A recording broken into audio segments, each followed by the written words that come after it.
Tentu, mari kita bedah pemikiran Auguste Comte, sang bapak sosiologi, bukan sekadar sebagai teori usang, melainkan sebagai kompas strategis untuk menavigasi hidup.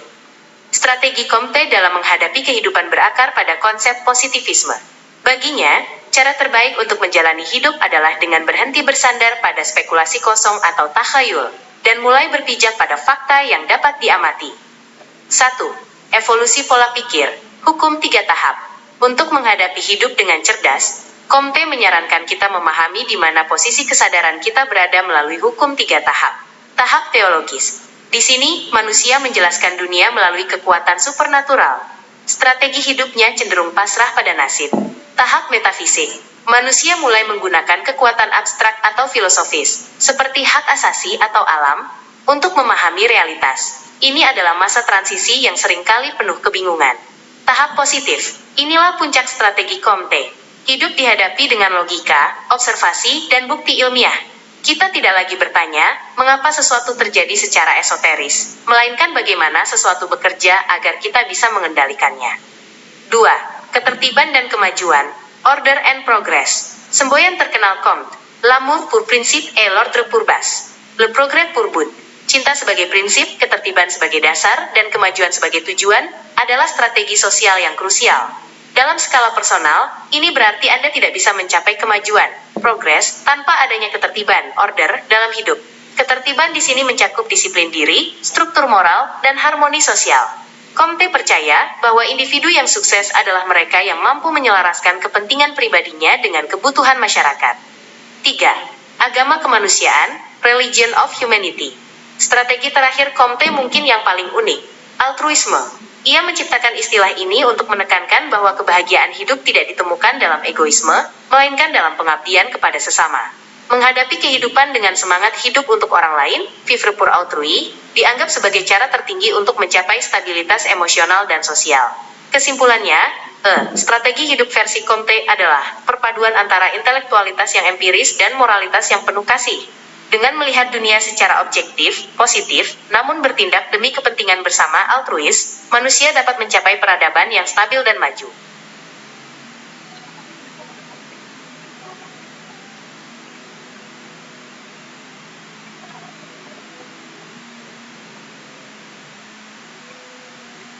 Jika Auguste Comte menawarkan ketertiban dan ilmu pengetahuan, maka Karl Marx menawarkan perlawanan, kesadaran kelas, dan transformasi radikal. Menghadapi kehidupan versi Marx bukan tentang menerima dunia apa adanya, melainkan tentang memahami kekuatan yang menindas Anda dan bergerak untuk mengubahnya. Berikut adalah strategi menghadapi kehidupan berdasarkan kacamata Marxisme. 1. Menyadari materialisme historis. Strategi pertama Marx adalah memahami bahwa hidup Anda sangat ditentukan oleh kondisi material, siapa yang memiliki alat produksi dan bagaimana kekayaan didistribusikan. Menghadapi hidup berarti berhenti melihat kegagalan pribadi hanya sebagai nasib buruk. Marx ingin Anda melihat bahwa struktur ekonomi di sekitar Anda seringkali dirancang untuk menguntungkan segelintir orang. Dengan memahami basis, ekonomi dan suprastruktur, budaya, agama, hukum, Anda bisa melihat dunia tanpa tabir ilusi. 2. Melawan alienasi, keterasingan. Marx berpendapat bahwa dalam sistem kapitalis, manusia terasing dari hasil kerjanya, dari proses kerjanya, dan bahkan dari sesama manusia. Strategi untuk menghadapinya adalah dengan mencari makna kembali. Jangan biarkan diri Anda menjadi sekadar skrup dalam mesin besar yang tidak Anda pahami. Marx mendorong individu untuk menyadari nilai diri mereka yang sebenarnya, bukan sekadar nilai tukar yang ditentukan oleh pasar tenaga kerja. 3. Mengembangkan kesadaran kelas. Strategi hidup yang paling krusial bagi Marx adalah solidaritas. Hidup bukanlah kompetisi individu melawan individu lainnya seperti yang diinginkan kapitalisme, melainkan perjuangan kolektif. Menghadapi kehidupan berarti membangun jejaring dengan mereka yang memiliki nasib serupa. Marx percaya bahwa kekuatan individu sangat terbatas, namun kekuatan kolektif yang sadar akan posisinya mampu mengguncang tatanan dunia. 4. Praksis, teori yang menjadi aksi. Bagi Marx, filosofi tidak ada gunanya jika hanya untuk dipahami. Strategi hidup yang utama adalah praksis, keseimbangan antara refleksi kritis dan tindakan nyata. Para filsuf hanya menafsirkan dunia dengan cara yang berbeda-beda, padahal intinya adalah mengubahnya. Menghadapi hidup versi Marx berarti menjadi agen perubahan yang aktif, berani menggugat ketidakadilan, dan berupaya menciptakan tatanan sosial yang lebih adil dan tanpa kelas. Singkatnya, Strategi Marx adalah tentang berhenti menjadi korban struktur dan mulai menjadi penggerak sejarah. Hidup yang bermakna adalah hidup yang didedikasikan untuk pembebasan kolektif.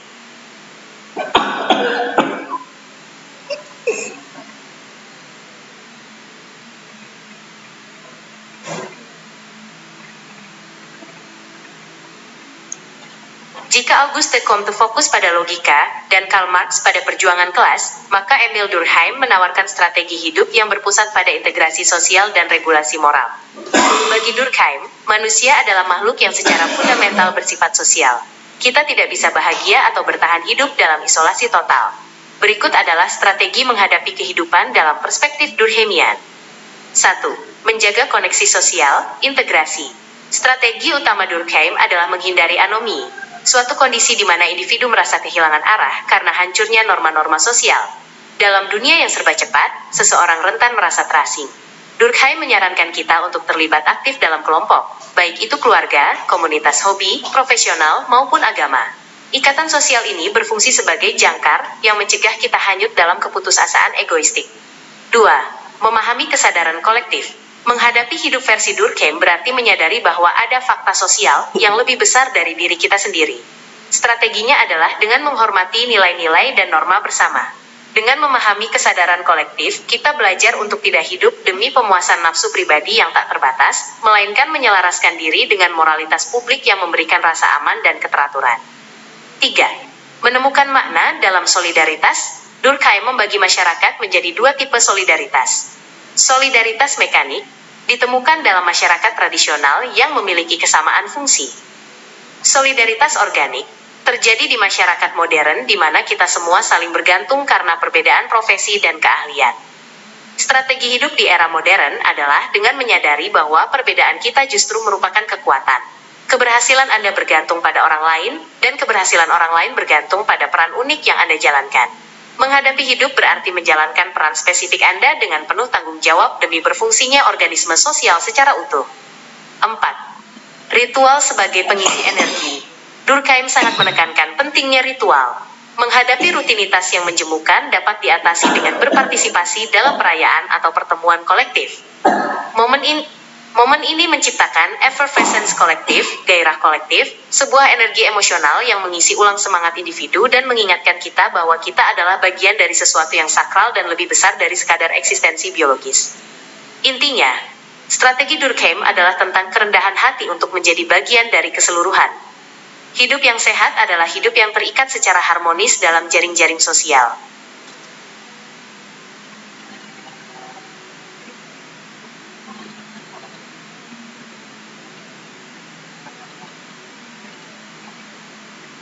Jika para sosiolog sebelumnya mencari keteraturan atau revolusi, Max Weber menawarkan strategi hidup yang lebih personal, kompleks, dan realistis.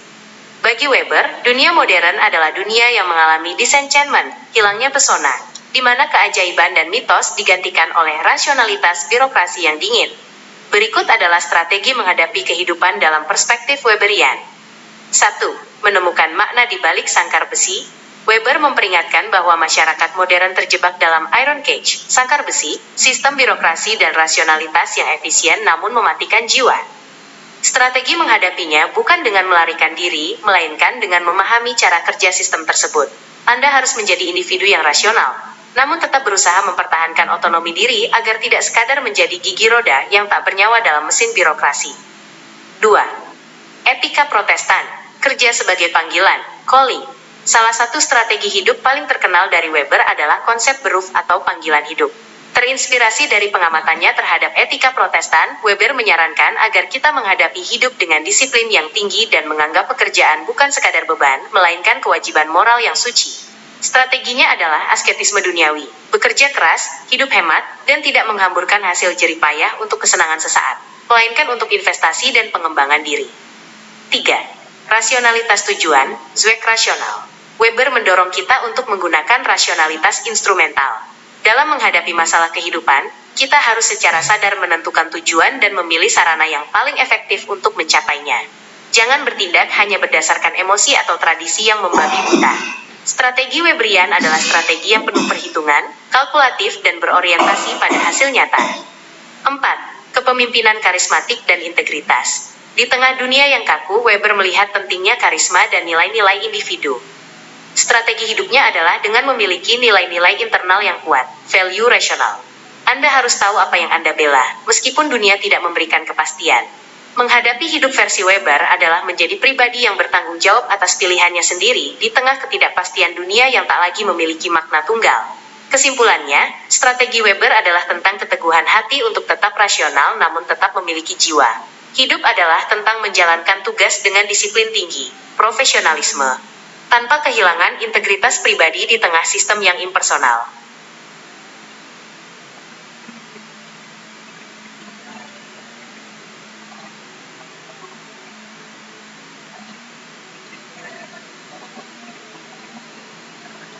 Jika sosiolog lain sibuk memikirkan bagaimana mengatur masyarakat, Herbert Spencer menawarkan strategi hidup yang jauh lebih liar dan kompetitif. Spencer adalah tokoh utama di balik Darwinisme sosial. Baginya, kehidupan adalah sebuah medan evolusi yang berkelanjutan, di mana hukum alam tidak bisa ditawar. Berikut adalah strategi menghadapi kehidupan dalam perspektif Spencerian. 1. Adaptasi atau musnah. Survival of the fittest. Strategi paling mendasar dari Spencer adalah pemahaman bahwa hidup adalah persaingan. Istilah survival of the fittest yang ia cetuskan bukan berarti siapa yang paling kuat secara fisik, melainkan siapa yang paling mampu beradaptasi dengan perubahan lingkungan. Menghadapi hidup versi Spencer berarti Anda harus terus-menerus meningkatkan kapasitas diri, belajar keterampilan baru, dan menjadi versi terbaik dari diri Anda agar tidak tergilas oleh roda evolusi sosial. 2. Kemandirian dan non-intervensi. Spencer adalah pendukung setia filosofi laissez-faire. Dalam strategi hidup pribadi, ini berarti kemandirian total.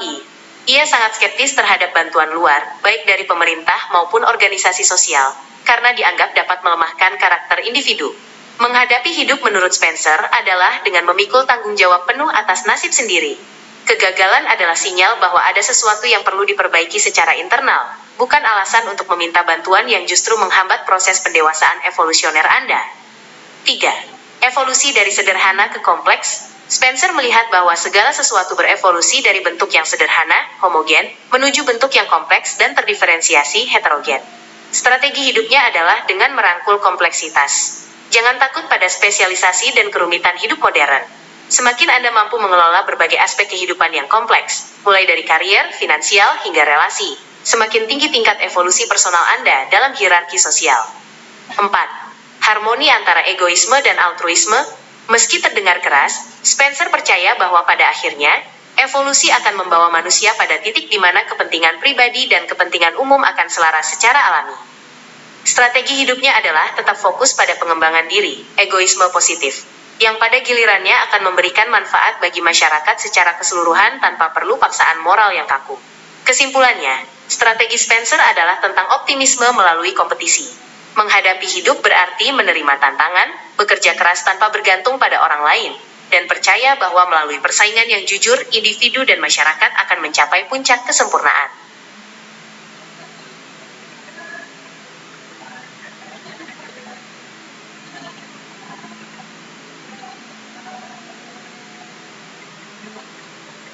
Berikut adalah rangkuman strategis mengenai cara menghadapi kehidupan berdasarkan pemikiran 5 tokoh besar sosiologi. Navigasi eksistensi strategi hidup dalam perspektif paradigma sosiologi. Menghadapi kehidupan bukan sekadar bertahan secara biologis, melainkan sebuah seni menempatkan diri dalam struktur sosial yang kompleks. Para begawan sosiologi menawarkan kompas yang berbeda untuk menavigasi realitas tersebut. Auguste Comte mengajarkan strategi positivisme. Hidup harus dihadapi dengan akal sehat dan data empiris. Untuk mencapai kemajuan progres, Anda harus menciptakan ketertiban order dalam diri dan berhenti bergantung pada spekulasi abstrak. Strategi ini menuntut kita menjadi manusia yang rasional dan altruis, mengabdi pada kemanusiaan melalui ilmu pengetahuan. Sebaliknya, Karl Marx menawarkan strategi perlawanan dan kesadaran. Baginya, hidup adalah perjuangan kelas. Strategi terbaik adalah menyadari posisi material Anda dan menolak eksploitasi. Jangan biarkan diri Anda terasing alienated oleh pekerjaan. Menghadapi hidup versi Marx berarti berani melakukan perubahan radikal, praksis, dan menjunjung tinggi solidaritas kolektif untuk meruntuhkan ketidakadilan sistemik. Emil Durkheim menekankan pentingnya integrasi sosial. Strategi hidupnya adalah dengan melekatkan diri pada kelompok dan norma. Untuk menghindari keputusasaan, anomi, manusia harus menjaga ikatan sosial dan menemukan makna dalam ritual kolektif. Hidup yang bermakna adalah hidup yang selaras dengan kesadaran kolektif, dan menjalankan peran spesifik dalam harmoni organik. Max Weber menawarkan strategi rasionalitas dan panggilan hidup, calling. Di tengah dunia yang kaku seperti sangkar besi, Anda harus bertindak efektif melalui perhitungan rasional, zweck rasional. Weber menyarankan kita untuk menghadapi hidup dengan disiplin asketis, bekerja keras sebagai bentuk integritas moral tanpa kehilangan jiwa di tengah dinginnya birokrasi. Terakhir, Herbert Spencer mengusung strategi adaptasi evolusioner. Mengadopsi prinsip survival of the fittest, ia menyarankan kemandirian total. Menghadapi hidup berarti terus meningkatkan kapasitas diri agar mampu bersaing.